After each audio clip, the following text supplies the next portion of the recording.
25th June మనము ప్రపంచవ్యాప్తంగా ప్రపంచ బొల్లి దినోత్సవం జరుపుకోవడం జరుగుతూ ఉంది.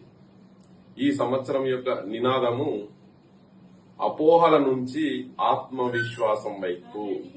ఈ బొల్లిపై ఉన్న అనుమానాలను, అపోహలను తొలగించటము ఈ బొల్లి వ్యాధిగ్రస్తులను వారి ఉపయోగపడే విధంగా, వారి కుటుంబానికి ఉపయోగపడే విధంగా, సమాజానికి ఉపయోగపడే విధంగా చేయటమే ఈ బొల్లి వ్యాధి దినోత్సవం యొక్క ముఖ్య ఉద్దేశం.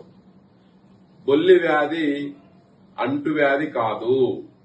కలిసి భుజించటం వలన, కరచాలనం వలన, ఉమ్మడి మరుగుదొడ్లు వాడటం వలన, బొల్లి వ్యాధి వచ్చిన వారికి సపర్యలు చేయటం వలన బొల్లి వ్యాధి ఒకరి నుంచి ఒకరికి రాదు. బొల్లి శాపం కాదు, పాపం కాదు, తర్వాత చెడు వ్యసనం వల్ల రాదు. సో దానికి పూర్తిగా వైద్య చికిత్స కలదు. ఇది శాపం పాపంకి సంబంధం లేదు, అది అపోహ మాత్రమే. బొల్లి అనే వ్యాధి చేపలు మరియు పాలు కలిసి తీసుకోవడం వల్ల వస్తుందని అపోహ ఉంది, కానీ దీనికి ఎటువంటి సాంకేతిక ఆధారాలు లేవు. విటిలిగో లేదా పూత కేవలం చర్మాన్నే కాదు, ఇది మన ఆత్మవిశ్వాసాన్ని మరియు మానసిక ఆరోగ్యాన్ని కూడా ప్రభావితం చేస్తుంది. బొల్లి మచ్చలకు ట్రీట్మెంట్ కలదు. ప్రస్తుతం ఎన్నో రకాల చికిత్సలు అందుబాటులో ఉన్నాయి. తొందరగా ట్రీట్మెంట్ తీసుకోవడం వల్ల పూర్తిగా నయం అవుతుంది. విటిలిగో వివాహానికి లేదా కుటుంబ జీవితానికి అడ్డంకి కాదు. బొల్లి మచ్చలు ఉన్నవారు జీవితంలో అన్ని రంగాలలో విజయం సాధించగలరు. వారు అతి త్వరగా చికిత్స తీసుకోగలరు. ఏ ఒక్క ఆహారం కూడా నేరుగా విటిలిగోకి కారణం కాదు. బొల్లి వ్యాధి వంశపారంపర్యంగా ఉండాల్సిన అవసరం లేదు. బొల్లి వ్యాధి బొల్లి వ్యాధి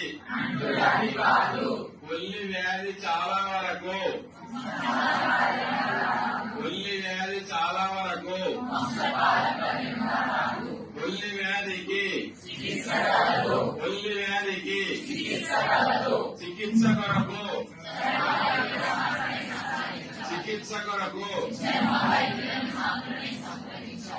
ఆరోగ్య సమస్యలు వచ్చినప్పుడు, చర్మ సమస్యలు వచ్చినప్పుడు చర్మ వైద్యులను సంప్రదించకుండా